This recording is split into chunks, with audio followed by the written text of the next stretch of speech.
ከትንሣኤ እሁድ በኋላ ያሉት 7 ቀናት ዝም ብለው የመጡ ቀናት አይደሉም። እያንዳንዱ ቀን የራሱ የሆነ ስያሜ፣ ምስጢርና ከሺህ ዘመናት በፊት የተነገረለት ትንቢት ፍጻሜ አለው።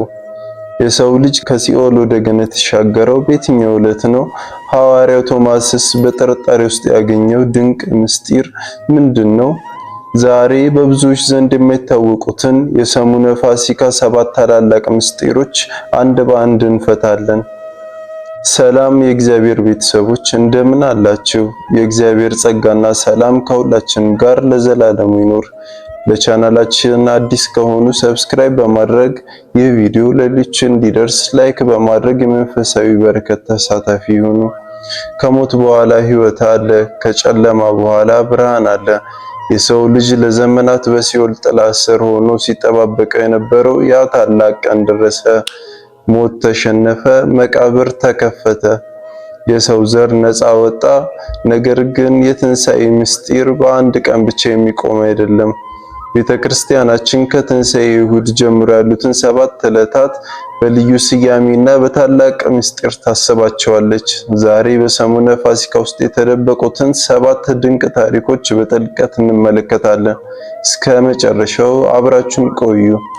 ሰኞ ማዕዶት ይባላል። ትርጉሙ መሻገሪያ ማለት ነው። ይህ ዕለት የሰው ልጅ ከጭንቀት ባህር፣ ከሰዎች እስር ቤት ወደ ገነት ሰላም የተሻገረበት መታሰቢያ ነው። እስቲ ወደ ኋላ እንመለስ። እስራኤላውያን በግብጽ ባርነት ስር ሆነው ይጮሁ ነበረ። ከፊታቸው ባህረ ኤርትራ፣ ከኋላቸው የፈርዖን ሰራዊት። ነገር ግን እግዚአብሔር በሙሴ በትር ባህር ከፍሎ ያሻገራቸው። እውነተኛው ማዕዶት ግን በክርስቶስ ተፈጸመ። ፈርዖን የዲያብሎስ ምሳሌ ነበር፣ ግብጽ ደግሞ የሲኦል። ክርስቶስ በመስቀል በትር ባህረ ሲኦልን ከፍሎ በአዳም ምክንያት ታስረው የነበሩትን ነፍሳት ሁሉ ወደ ምድር ርስት ወደ ገነት መለሳቸው። ይህ ዕለት የሰው ልጅ ተሻገርኩ ብሎ በአምላኩ ቸርነት የተደሰተበት ታላቅ ቀን ነው። ዕለተ ማክሰኞ ቶማስ ወይንም የእምነት ፈተና ይባላል። ማክሰኞ በሐዋርያው ቶማስ ስም ይጠራል። ቶማስ መራራውን ሐዘን አይቷል። ጌታው በመስቀል ላይ ሲሞት በገዛ ዓይኑ ተመልክቷል። ጌታ በሐዋርያት በተገለጠ ጊዜ ቶማስ አልነበረም። በዚህም የተነሳ ጌታ ተነሳ ሲሉት ማመን ከበደው።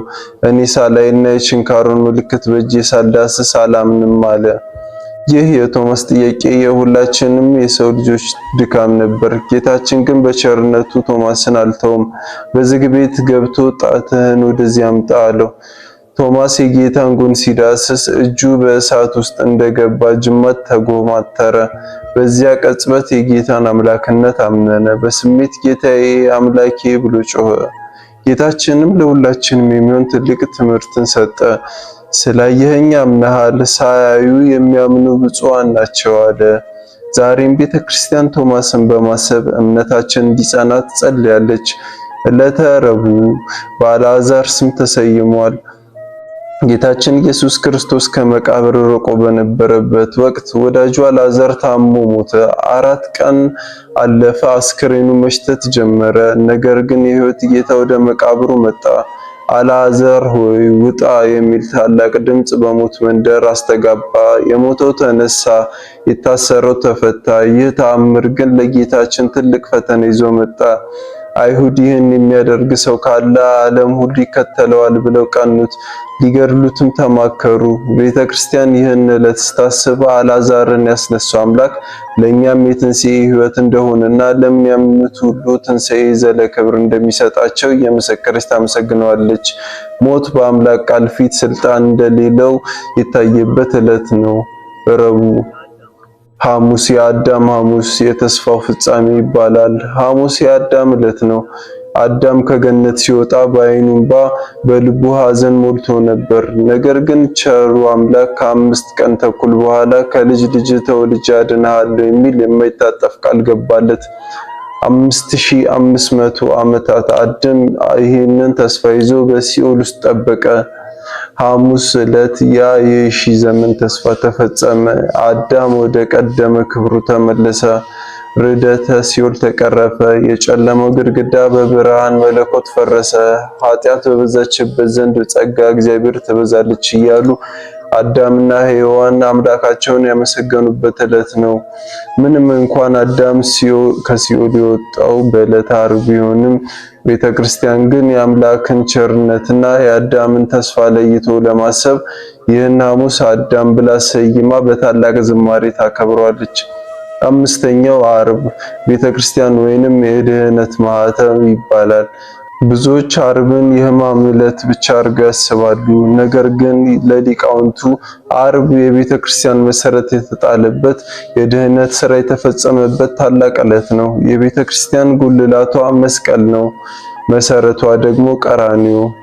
በዚህ ዕለት ከጌታችን ጎን የፈሰሰው ደምና ውሃ ለቤተ ክርስቲያን ልጆች የመንፈስ ቅዱስ ልደት ሆነ። የምንበላው ሥጋ መለኮት፣ የምንጠጣው ደመ መለኮት የተሰጠን በዚህ ዕለት ነው።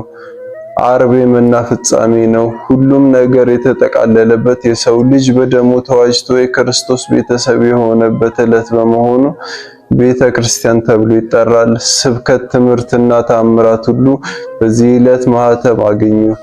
ቀዳሚት ሰንበት ቅዱሳት አንስት ወይንም የፍቅር ታማኝነት ዓለም ሁሉ በፈራበት ሐዋርያት በተደበቁበት ሰዓት እነዚያ ደካማ ተፈጥሮ ያላቸው ቅዱሳት ሴቶች ግን ፍቅራቸው አላስቻላቸውም።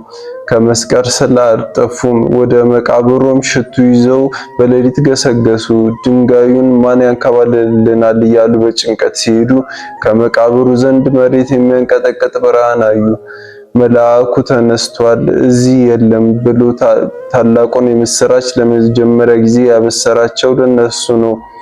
ለታማኝነታቸውና ለጽናታቸው መታሰቢያ ይሆን ዘንድ ቤተክርስቲያን ይህን ዕለት ለቅዱሳት አንስት ሰጥታለች።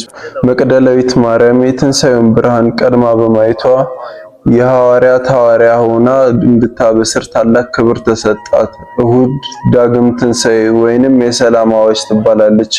በዋናው ትንሣኤ ሳምንት የምትመጣው ዕለተ እሁድ ዳግም ትንሣኤ ትዘከራለች።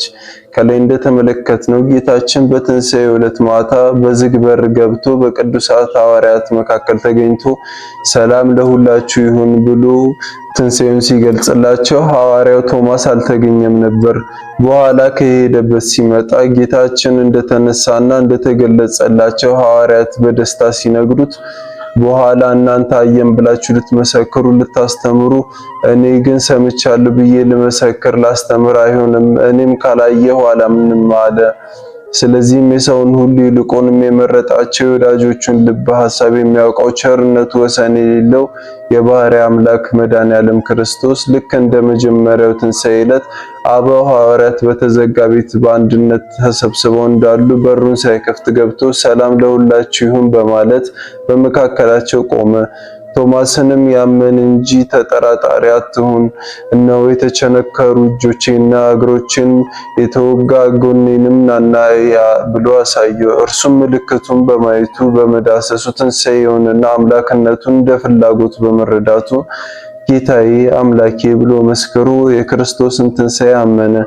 የሳምንቷ ዕለተ ሰንበት የትንሣኤው ምስጢር ለሁለተኛ ጊዜ ለሐዋርያት የተገለጠበት በመሆኑ ዳግም ትንሣኤ ተብሎ ይጠራል፣ ይከበራል። ዮሐንስ 20:24 እስከ 30 ብርሃነ ትንሣኤውን የገለጸልን አምላካችን ለብርሃነ ዕርገቱም በሰላም ያደርሰን። ወስብሐት ለእግዚአብሔር ወለወላዲቱ ድንግል ወለመስቀሉ ክቡር። ይቆየን።